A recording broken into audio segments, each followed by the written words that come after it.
सो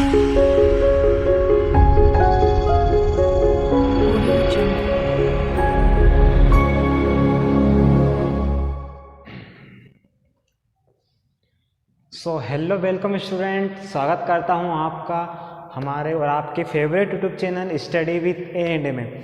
आज बड़ा ही मज़ेदार टॉपिक लेकर आया हूं आपके बीच।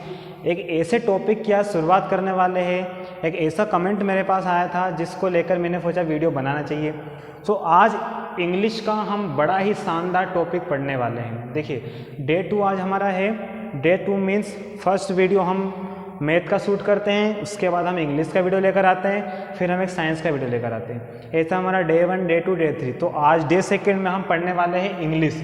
और इंग्लिश का एक धमाकेदार टॉपिक जिसको देखकर बच्चे डर जाते हैं, जिसको देखकर बच्चे पढ़ना बंद कर देते हैं, जिसको सुनने के बाद क्लास में ऐसा बोरियत महसूस होने लगती है। तो आज उसी टॉपिक को मैं आपके बीच लेकर आया हूँ। लेकिन मैं आपको एक भी विश्वास दिलाना चाहूँगा कि इस टॉपिक को पढ़ने के बाद आपका जो नॉलेज है वो एक्सट्रीम लेवल तक पहुंचने वाला है। टॉपिक मैं आज आपके बीच लेकर आया हूं जिसको जब कोई भी इंसान पढ़ता है तो हमेशा कंफ्यूज होता है, हमेशा समझता है कि इस टॉपिक को बनाया क्यों है, इसका यूज़ क्या है इंग्लिश ग्रामर में। वो सारी चीज़ें आज हम डिटेल में डिस्कस करने वाले हैं। हो सकता है ये वीडियो थोड़ा सा लंबा चला जाए, लेकिन आपको एक चीज़ का मैं विश्वास दिलाऊंगा कि यदि आपने ये वीडियो पूरा देखा है तो आपको इस टॉपिक में भविष्य में आने वाले फ्यूचर में कभी भी 1% प्रॉब्लम नहीं आने वाली है।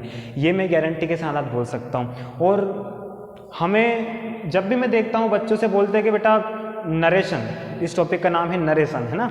नरेशन डायरेक्ट और इनडायरेक्ट स्पीच, मतलब हम बोल सकते हैं डायरेक्ट इनडायरेक्ट स्पीच, हिंदी में बोल सकता हूँ कि इसका मतलब होता है चुगली करना। चुगली तो बहुत सारे लोग करते हैं, कभी कभी हम भी कर ही लेते हैं। तो आज हम कुछ नहीं करेंगे, आज सिर्फ इस वीडियो में हम चुगली करेंगे, है ना। चुगली कैसे करेंगे वो भी समझाऊंगा आगे, कैसे चुगली करते हैं इंग्लिश में, ठीक है। तो जब भी कोई भी नरेशन पढ़ता है या कोई भी पढ़ाता है तो पहले ही हम उसके लिए एक माइंड में एक पहले से एक कन्फ्यूजन लेकर बैठते हैं कि ये टॉपिक ना तो किसी को समझ में आया ना मुझे आएगा। हम पहले इससे उससे फियर होने लगता है, हमें डर लगने लगता है। लेकिन मैं हमेशा एक बात बोलता हूँ क्लास में भी मेरे, और आपको भी ये बोलना चाहूँगा कि जिस भी काम से हमें सबसे ज़्यादा डर लगता है, जिस भी काम से हमें सबसे ज़्यादा डर लगता है, हमें सबसे पहले उस काम को कर देना चाहिए। उससे क्या होता है, हमारे अंदर का डर खत्म हो जाता है। तो डर को ख़त्म करने का सबसे अच्छा काम है कि उस काम को पहले करो जिस काम से आपको डर लगता है, तो आपको फिर किसी का डर ही नहीं रहेगा। इस चीज़ को मैं भी मेरी लाइफ में फॉलो करता हूँ और आप भी इस चीज़ को आने वाले समय में फॉलो करेंगे, ठीक है। तो प्यारी से शुरुआत करते हैं हमारे टॉपिक की। हमारे टॉपिक का नाम है नरेशन, डायरेक्ट और इनडायरेक्ट स्पीच। पहले तो ये समझते हैं नरेशन क्या है, कैसे वर्ड बना है। नरेशन जो बना है वो बना है मिलकर नरेट से, ठीक है। नरेट से, नरेट मतलब क्या होता है, होता है बयान करना, अपनी बातों को दूसरों के सामने बयान करना, किसी भी अपनी बात को सामने वाले के सामने रखना, उस तरीके को बोलते हैं नरेशन। और इसका एक नाम और है डायरेक्ट और इनडायरेक्ट स्पीच। डायरेक्ट बात को इनडायरेक्ट तरीके से कहना, मतलब किसी ने हमसे कुछ कहा है तो उसी को हमें तीसरे तक पहुंचाना है और उसका कहने का तरीका थोड़ा सा अलग होगा। उसी को हम समझते हैं एक छोटे से एग्जाम्पल से। देखिए, यहाँ पर है चीनू, इसका नाम है, she is a girl, Chinu. And यहाँ पर है रिंकू, ठीक है। अब चीनू ने रिंकू से कुछ कहा, क्या कहा, मान लेते हैं चीनू ने कहा कि मेरे पापा मुझे हर संडे को घुमाने लेकर जाते हैं। मतलब चीनू ने रिंकू से क्या कहा कि मेरे पापा मुझे हर संडे को गार्डन में घुमाने के लिए ले जाते हैं। अब रिंकू गया किसी के पास, रिंकू अपने दोस्त के पास गया, पिंकू के पास, और रिंकू ने बोला कि यार चीनू के पापा तो बहुत अच्छे हैं, क्या करते हैं, रिंकू बोलेगा कि चीनू ने मुझसे कहा कि उसके पापा उसे हर संडे को घुमाने ले जाते हैं। इसने जो कहा और इसने जो कहा, इसमें थोड़ा सा चेंज है। इसके कान में क्या लगा हुआ है, फिल्टर लगा हुआ है। ये जो भी बोलेगी वो थोड़ा सा इसको फिल्टर करेगा यहाँ से और अलग करके चेंज करके इसको बताएगा। चीनू ने कहा है कि मेरे पापा मुझे हर संडे को घुमाने ले जाते हैं, इसने सुना यही बात। अब ये क्या बोल रहा है इससे कि पिंकू, चीनू ने मुझसे कहा है कि उसके पापा, क्या बोला, उसके, है ना, चेंज क्या करा है, उसके पापा उसे हर संडे को ग्राउंड में, गार्डन में घुमाने के लिए ले जाते हैं। तो नरेशन में कहीं ना कहीं हम उसी सेंटेंस को, उसी वाक्य को थोड़ा सा चेंज करके सामने वाले को बताते हैं। मतलब मैंने क्या बोला, बयान करना, अपनी बातों को दूसरे के सामने बयान करना। अब देखो, रिंकू ने चीनू की चुगली किससे कर दी, पिंकू से। रिंकू ने इसकी बात सुनी और पिंकू को बता दी, इसलिए मैंने बोला था कि चुगली करने वाला टॉपिक है ये, ठीक है। तो ये अब ये जाकर ऐसा तो नहीं बोलेगा ना रिंकू कि पिंकू से कहा कि मुझे मेरे पापा डेली ग्राउंड में घुमाने ले जाते हैं, तो रिंकू को नहीं ले जा रहे हैं ना, पापा इसको ले जा रहे हैं। तो इसकी बात को कहने के लिए थोड़ा सा सेंटेंस को चेंज करना पड़ता है, ठीक है। तो अब हम देखते हैं, इसके थोड़े से आगे चलते हैं। अब नरेशन को समझने के लिए हमें दो चीज़ें पता होनी चाहिए और वो आपको नहीं पता होगी लेकिन मैं आपको बताऊंगा, है ना। क्या है, पहला होता है रिपोर्टिंग वर्ब और एक होता है रिपोर्टिंग स्पीच, ठीक है। एक रिपोर्टिंग वर्ब और एक रिपोर्टिंग स्पीच। अब देखते हैं रिपोर्टिंग वर्ब और रिपोर्टिंग स्पीच होती क्या है। तो हमने एक सेंटेंस लिया एग्जाम्पल के लिए, Ravi said he speak English. इसका मतलब है कि रवि ने कहा कि वो इंग्लिश बोलता है। Ravi said he speak English. अब इसमें रिपोर्टिंग वर्ब कौन सी है और रिपोर्टिंग स्पीच कौन सी है। तो जो भी चीज़ें इन्वर्टेड कोमा में लिखी रहती है, इन्वर्टेड कोमा में जो भी चीज़ें लिखा रहता है, जो भी मटेरियल हम बोल सकते हैं, जो भी सेंटेंस इन्वर्टेड कोमा के अंदर क्लोज रहता है, वो हो जाता है हमारा रिपोर्टिंग स्पीच। इसको बोलते हैं हम रिपोर्टिंग स्पीच। ही स्पीक इंग्लिश। हमेशा जो भी सेंटेंस हम बनाते हैं, जो नरेशन में आता है, जब भी हम चेंज करते हैं तो रिपोर्टिंग स्पीच को हमेशा हम इन्वर्टेड कोमा में लिखते हैं, और जो भी बचा हुआ है वो हो जाएगी हमारी रिपोर्टिंग वर्ब, ठीक है। तो इस सेंटेंस में हो गई Ravi said he speak English. इसमें हमारी ये हो जाएगी रिपोर्टिंग वर्ब और रिपोर्टिंग स्पीच। अब थोड़ा सा और बेसिक समझ लेते हैं। जब हम सेंटेंस को ट्रांसलेट करेंगे तो हमें और अच्छे से समझ में आएगा, क्योंकि किसी भी चीज़ को पढ़ने से पहले उसका बेसिक स्ट्रॉन्ग करना बहुत ज़्यादा जरूरी है हमारे लिए। तो देखते हैं हम आगे क्या पढ़ना है। अब हम देखने वाले हैं कि सेंटेंस को चेंज कैसे करेंगे, डायरेक्ट से इनडायरेक्ट कैसे बनाएंगे, ठीक है। अब इसके लिए कुछ नहीं, छोटी छोटी बेसिक चीज़ें पता होनी चाहिए और कुछ नहीं है, और वो बेसिक चीज़ें मैं आपको बहुत ही अच्छे से बताऊंगा। देखिए, अभी हमने एक सेंटेंस लिया था, Ravi said he speaks English. Ravi ने कहा कि वह इंग्लिश बोलता है, ठीक है। अब हमें जब भी चेंज करेंगे तो किन चीज़ों का ध्यान रखना। देखिए, अभी हमने बताया था आपको कि जो इन्वर्टेड कॉमा में जो भी लिखा होता है वो होता है हमारा रिपोर्टिंग स्पीच, और जो इन्वर्टेड कोमा के बाहर होता है उसको बोलते हैं रिपोर्टिंग वर्ब, ठीक है। अब जब भी सेंटेंस को डायरेक्ट से इनडायरेक्ट में चेंज करेंगे, ये भी डायरेक्ट लिखा हुआ है, Ravi said he speaks English. अभी जब हमको इनडायरेक्ट में चेंज करेंगे तो कुछ चीज़ों का हमें ध्यान रखना पड़ेगा। वो चीज़ें कौन सी है, वो चीज़ें कुछ नहीं है। देखिए, जब हमें चेंज करना है तो हम इन्वर्टेड कोमा को हटाएंगे। क्या करना है, मैंने क्या बोला, इन्वर्टेड कोमा को हमें रिमूव करना है और क्या लगाना है, कंजक्शन लगाना है दैट, ठीक है। हमें ये इन्वर्टेड कोमा को रिप्लेस करेंगे किससे, दैट से, और यहाँ क्या लग जाएगा, दैट। पहला बेसिक रूल ये है कि इन्वर्टेड कोमा को रिप्लेस करना है, एक कंजक्शन लगाना है दैट।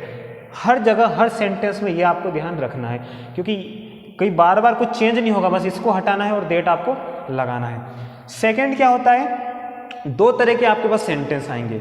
दो तरह के मीन्स, देखिए, एक सेंटेंस होगा जिसमें ऑब्जेक्ट होगा और एक होगा जिसमें ऑब्जेक्ट नहीं होगा। लाइक रिपोर्टिंग वर्ब में यदि ऑब्जेक्ट होता है और एक सेंटेंस आएगा जिसमें रिपोर्टिंग वर्ब में ऑब्जेक्ट नहीं होगा। तो यहाँ देखिए, रिपोर्टिंग वर्ब में रवि सेड, रवि ने कहा। अब किससे कहा, ये कोई डिफाइन नहीं है, यहाँ पर कोई ऑब्जेक्ट नहीं दिया हुआ है। लेकिन इस सेंटेंस को देखिए, ही सेड टू मी, उसने मुझसे कहा। यहाँ पर ऑब्जेक्ट अपने को क्लियर है, ऑब्जेक्ट क्या दिया हुआ है, मी।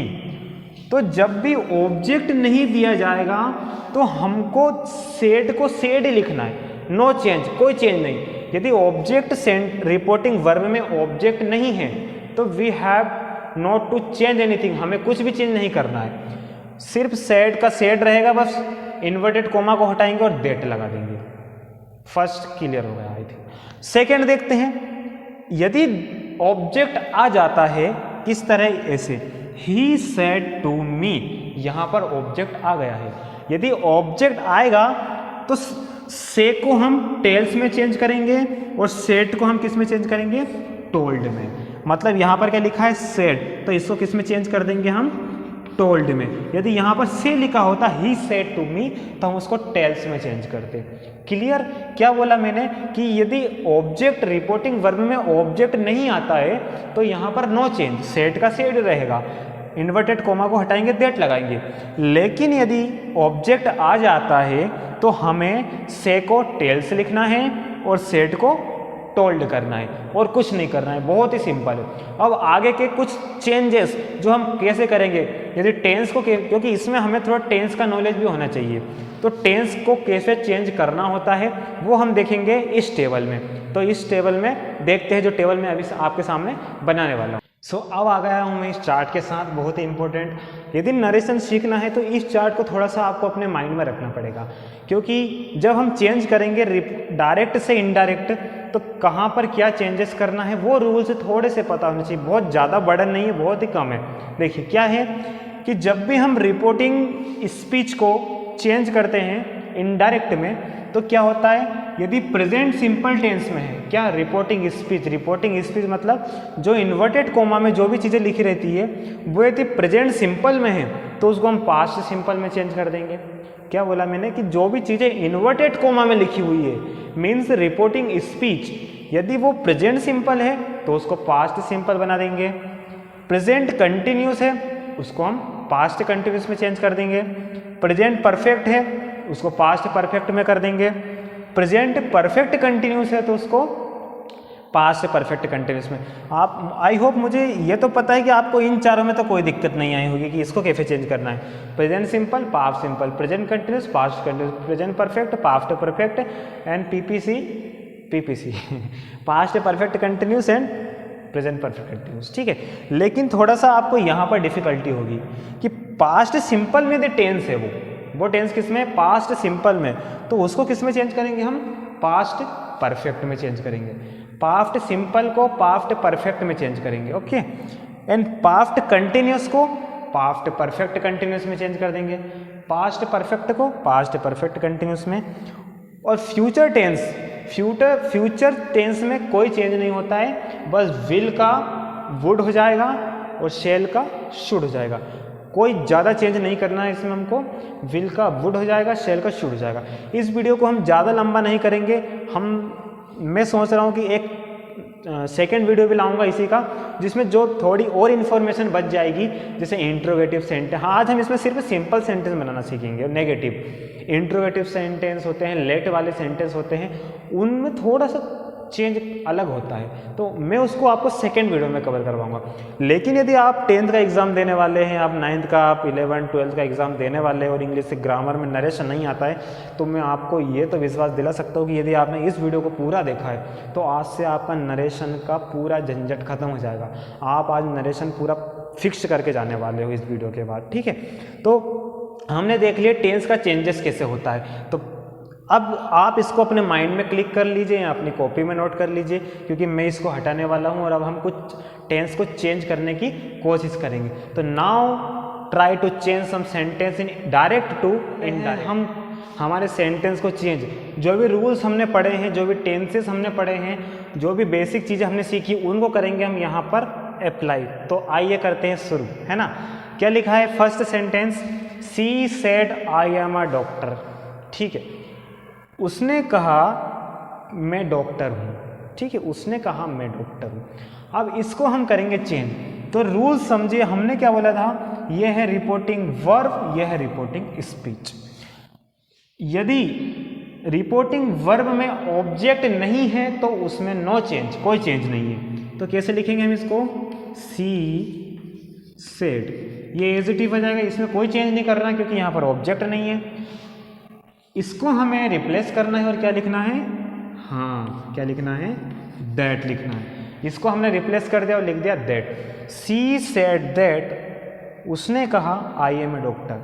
आपके दोस्त ने आपसे कहा है कि वो डॉक्टर, कि मैं डॉक्टर हूँ, है ना। आपने पूछा तुम कौन हो, तो वो बोलेगा मैं डॉक्टर हूँ। अब आपने उसी की बात जाकर दूसरे से कही, तो आप क्या बोलोगे कि वो डॉक्टर है या मैं डॉक्टर हूँ। आप तो डॉक्टर नहीं हो ना, आप तो उसकी बात को बोलोगे सामने वाले से। तो आपको सेंटेंस को बोलना पड़ेगा कि उसने मुझसे कहा कि वह डॉक्टर है, या ऐसा बोलोगे उसने मुझसे कहा मैं डॉक्टर हूँ। डॉक्टर वो है, आप नहीं है। इस जगह पर जब आप उसके बाद किसी तीसरे के सामने रखने जाओगे तब वहाँ पर आपको चेंज करना पड़ेगा। तो यही समझना है कि आई एम ए डॉक्टर का आई नहीं, अब इसका करना पड़ेगा हमें प्रोनाउन चेंज। तो यहाँ पर हमें लिखना पड़ेगा वह डॉक्टर है, और वह को बोलते हैं गर्ल्स के आया है तो उसको बोलते हैं सी। सी सेड दैट, सी क्या लिख दिया हमने, सी, है ना। आई का सी क्यों लिखा, क्योंकि हम यदि किसी से ये बात बोलेंगे तीसरे से कि उसने मुझसे कहा वह डॉक्टर है, तो वह के लिए आएगा शी। अब ये टेंस कौन सा है, आई एम ए डॉक्टर, ये प्रेजेंट टेंस है, तो उसको प्रेजेंट को हमें किस में चेंज करना है, पास्ट में। तो सी यहाँ एम का हो जाएगा was, she was a doctor, ये हो गया चेंज। कुछ नहीं करा हमने, इन्वर्टेड कोमा हटाया, दैट लगाया। फिर यहाँ पर थोड़ा सा अपने को कॉमन सेंस लगाना है कि आई का प्रोनाउन चेंज तो करना पड़ेगा। यहाँ ऐसा नहीं कि यहाँ आई आएगा तो यहाँ पर भी आएगा, हर जगह आपको प्रोनाउन चेंज करना पड़ेगा।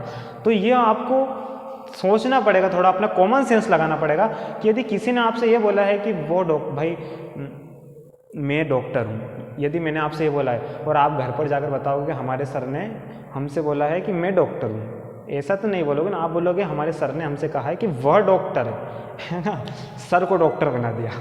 ठीक है, सेकेंड सेंटेंस देखते हैं।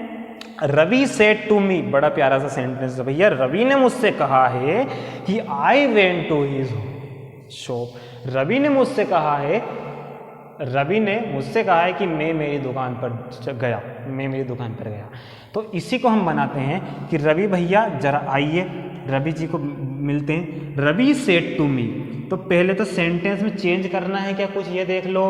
सेड के बाद क्या आया है, मी, और ये क्या है, हमारा ऑब्जेक्ट है, और ऑब्जेक्ट को चेंज करना पड़ता है। ऑब्जेक्ट में ऑब्जेक्ट की कंडीशन अलग है, सेड को हमें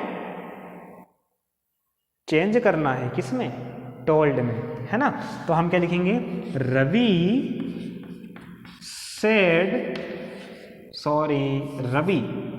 टोल्ड, यही तो मेन है, इसको किस में चेंज कर दिया, टोल्ड में। रवि टोल्ड मी, अब इन्वर्टेड कॉमा हटाएंगे और क्या लगाएंगे, that. Ravi told me that I went to his shop. अब आप रवि से मिलने गए हो और रवि से आपने पूछा कहाँ गए थे, तो रवि ने आपसे कहा कि मैं कल दुकान पे गया था। अब यही बात आप तीसरे के पास जाकर बोल रहे हो कि भाई रवि ने मुझसे कहा कि मैं दुकान पर गया था, तो आप तो नहीं गए हो ना भाई दुकान पर तो रवि जी गए हैं। तो ऐसा बोलना पड़ेगा आपको कि रवि ने मुझसे ये कहा है कि वह दुकान पर गया था। कौन गया था, वह, और वह को लेके आएगा ही। तो ही, अब टेंस देख लो, he went to his shop, past simple tense को किस में चेंज करना है, पास्ट सिंपल को किस में करना है, पास्ट परफेक्ट में करना है। देखिए टेबल देखिए मैंने लिखवाया था, बी सिंपल को चेंज करेंगे हम पास्ट परफेक्ट में। पास्ट परफेक्ट में क्या आता है, हेड, ही हैड, और थर्ड फॉर्म लगेगा अब गो का, gone, he had gone to his shop. ठीक है, क्या रवि ने मुझसे कहा था कि वो उसकी दुकान पर गया था, रवि पहुंच गया दुकान पर। ठीक है, आपको यदि यहाँ पर कोई डाउट है तो आप पूछ सकते हैं, कमेंट में पूछ सकते हैं, और हमारे व्हाट्सएप नंबर भी है डिस्क्रिप्शन में, तो वहाँ पर आप डायरेक्ट जुड़ सकते हैं हमसे। ठीक है, अब हम बात करते हैं थर्ड वाला सेंटेंस। Teacher said to me he will pass in exam. देखिए हमारा मोटिव रहता है कि जितने भी मिनट का हमारा वीडियो उसमें हम आपको सिर्फ कंटेंट दें, कोई ना तो इधर की बातें करे ना उधर की बातें करे, ना फालतू में मेरी बातें करूँ, ना मैं आपसे कुछ पर्सनल चीज़ें बात करें। मैं आपको आया हूँ यहाँ पर वो चीज़ें बताने के लिए जिसमें आपको प्रॉब्लम होती है, क्योंकि ये चीज़ें मैंने फील की है कहीं ना कहीं। मैंने पर्सनल बैकग्राउंड पे जब मैं स्टडी करता था तो मुझे इन चीज़ों में बहुत ज़्यादा प्रॉब्लम आई थी। जब मैं 11th क्लास में गया था, जब मेरा फर्स्ट डे था 11th क्लास में, तो मैं हिंदी मीडियम से डायरेक्ट हिंदी मीडियम से पढ़ा हूँ पहली बात तो। जब हम वहाँ पर जाकर 11th क्लास में भी मैं हिंदी मीडियम में था, और जब मैं क्लास में गया था तो बहुत ही ज़्यादा नया था, बहुत ही अलग लग रहा था क्लास, घर से दूर आकर कहीं पर जाकर पढ़ना, और वो तो अंदर बहुत सहम गया था, बहुत डर था कि कैसे स्टडी होगी, इतना बड़ा स्कूल है। एक टीचर थे हमारे स्पोर्ट टीचर, और स्पोर्ट टीचर पढ़ाते थे कभी कभी इंग्लिश, और उनको एक चीज़ बहुत ज़्यादा आती थी, नरेशन, जो हमने सुना ही नहीं था टेंथ में। टेंथ में मुझे ये नहीं पता था कि नरेशन क्या होता, सिर्फ एक टेंस के बारे में सुना था कि टेंस नाम की कोई चीज़ होती है, लेकिन नरेशन के बारे में नहीं पढ़ा था। और जब 11th क्लास के टीचर आए, what do you mean by narration, direct question आकर पूछा, what do you mean by narration. अब भैया समझ में नहीं आ रहा ये क्या पूछ लिया, सब बच्चों से पूछ रहे हैं। पहले तो ये पूछा कितने परसेंटेज आपके, कोई बोल रहा है 83 है, what do you mean by narration, आई नहीं, किसी से नहीं आ रहा है। अब उनकी एक स्टूडेंट थी जिसको वो 3 साल से पढ़ा रहे थे, और उससे उन्होंने पूछा लास्ट में, what do you mean by narration. तो नरेशन, उसने बोला narration there are 2 types of narration, direct speech, indirect speech करके बता दिया। हमने सोचा ये तो बड़ा खतरनाक स्टूडेंट है, बहुत टॉपर है ये तो, इसको तो सब कुछ आता होगा। बाद में समझ में आया है कि वो टीचर ने उनको कोचिंग देते थे और वो पढ़ा के हमारे सामने पूछते थे। तो ये चीज़ें हमको 12th में मिली थी, और 12th में मिलने के बाद भी हमको नहीं आती थी, क्योंकि मैंने फील किया है कि जब भी हम पढ़ते थे तो हमको कहाँ पर दिक्कत आती है, कहाँ पर डाउट आता था, हम कहाँ पर नहीं पूछ पाते थे हमारे टीचर से। तो मैं वही कोशिश करता हूँ कि जो चीज़ें मैंने फील की है, जो प्रॉब्लम मुझे आई थी, वो प्रॉब्लम आपको ना आ पाई। और आजकल के बच्चे तो इतने स्मार्ट है, इतने टैलेंटेड हैं कि कोई सा भी उनको डाउट हो तो वो कभी भी घबराते नहीं है, एकदम खुल्लम खुल्ला होकर पूछते हैं सर से। सर को तो एकदम मतलब चूस लेते हैं पूरा आम के जैसे, है ना, कि सर क्या क्या आएगा, तो उससे तो घबराना ही नहीं है, आपको तो सब कुछ आता, बहुत ब्रिलियंट स्टूडेंट हो आप, है ना। तो अब हम देखते हैं हमारा 3rd sentence, teacher said to him he will pass an exam. Teacher ने उससे कहा कि भैया तुम एग्जाम में पास हो जाओगे, तुमको टेंशन लेने की बात नहीं है। तो इसको जरा हम चेंज कर लेते हैं, तो क्या लिखेंगे, टीचर, आप देखिए क्या लिखा है, सेड, सेड को चेंज करना है टोल्ड में। Teacher told to him, teacher ने उससे कहा, और इन्वर्टेड कोमा हटा के लगा देंगे दैट, टीचर ने उससे कहा ही विल पास इन एग्जाम, कि वो एग्जाम में पास हो जाएगा। और सेंटेंस किस में है, फ्यूचर में है, तो फ्यूचर में कुछ चेंज नहीं करना है, विल का क्या हो जाएगा, वुड हो जाएगा। तो ही वुड, यहाँ पर प्रोनाउंस सेम रहेगा, he would pass in exam. तो टीचर ने उससे कहा कि वो एग्जाम में पास हो जाएगा। फ्यूचर टेंस में कोई ज़्यादा चेंज करना नहीं पड़ता है हमको।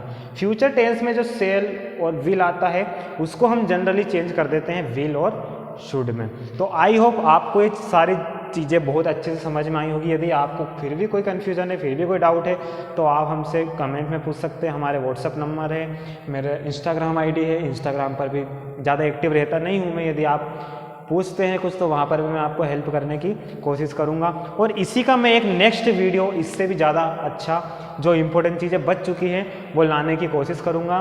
बाकी मिलते हैं अब हम नेक्स्ट वीडियो में। Thank you for your love, thank you so much, thank you, bye bye.